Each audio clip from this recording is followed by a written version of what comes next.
Hello, good morning, and welcome to CricketCountry's live analysis of the third day's play between India and England in the third test.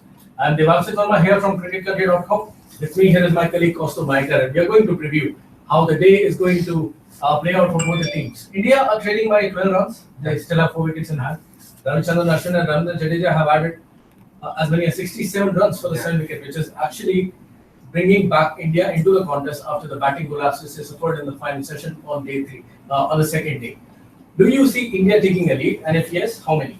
Ravichandran Ashwin and Jadeja still at the crease. Ashwin I've seen in the past scoring hundreds. Jadeja hasn't been that effective, but the way he batted yesterday, I think Virat Kohli has given him that permission to go all in play in the test match. Right.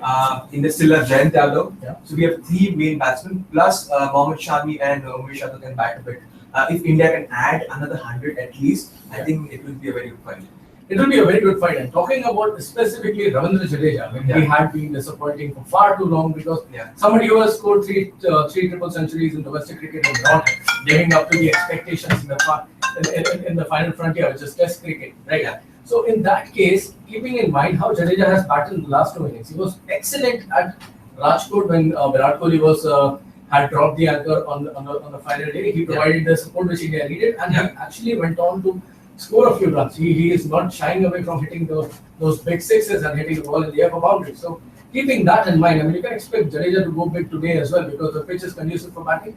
Ravichandran Ashwin has dropped the anchor, so we can expect these two to battle out at least the first session. Yeah, but let's not forget that Jadeja has that reputation of throwing away his wicket. He often goes for that wide slog, holding out to the mid wicket. He has to refrain himself from doing those things. Maybe play those grounded shots and not play those aerial shots.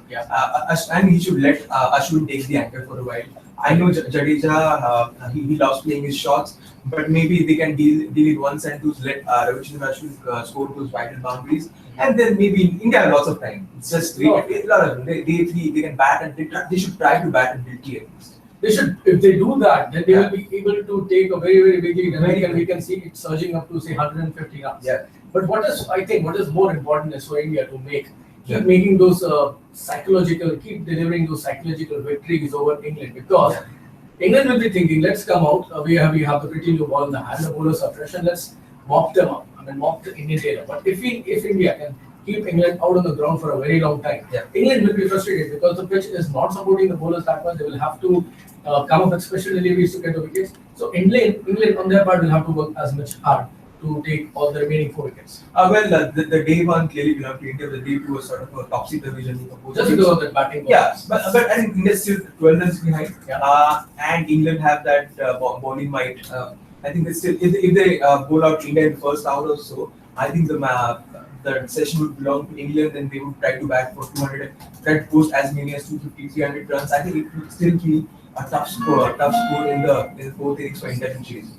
Tough score for India to chase in the 4th inning, which India will not want to do because they have seen, they have been through some of very, very nervous moments in the first session, in the first test final day. So India will want to take a big lead and take as many England wicket as quickly as possible.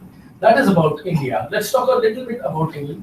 They are very lucky to be in the game still, because India look like they will be posting a big to close, say 500, 600 runs on the board and make England bat twice and register a big one. But I think that's not going to happen because India do not have that much of batting left. I mean, as in specialist batsmen who can go on and get those big innings. But England somehow have managed to remain in contention. But for them to win this test, to come at level with India, there is still a lot of hard work left. It's day 3, so we don't know how the pitch is going to pan out. But I think the credit goes to England as well. Though Murli Vijay threw his wicket, but then Kohli and Pujara put up a very good partnership. But taking these 2 wickets, especially of Kohli, I think that was sort of a change for them. But I think again, then Ajinkya Rahane failed. But I think these 2 wickets, especially of Ashwin, is what decides the match. But I think, though we think that India are ahead in the race, but it's England who have that slight edge because India have already lost more than half the side. England had the edge because Indian batsmen, the lower order could not, the middle order could not do much. Rahane was dismissed from 5th ball duck.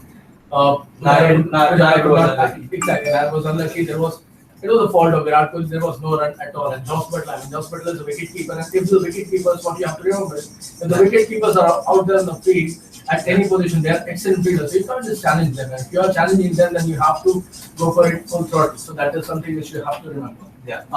England still remain in contention, but in India have their noses ahead, only 12 runs behind. They are supposed to take lead at some point of time in the initial stages of the game, say the first half an hour or so. Let's hope that India continue to keep England out there in the park for very, very long time. So this is all we have for today. What we expect is India to take a big lead in the first innings. They have a considerable amount of batting left. Jayan Yadav is there to come, and Jayan Yadav is an excellent batsman. Yeah. So let's not count India out of the game as in to take a big lead. That is what they should have done. But even though they collapse, there's still a chance left. They need to bat well to beat.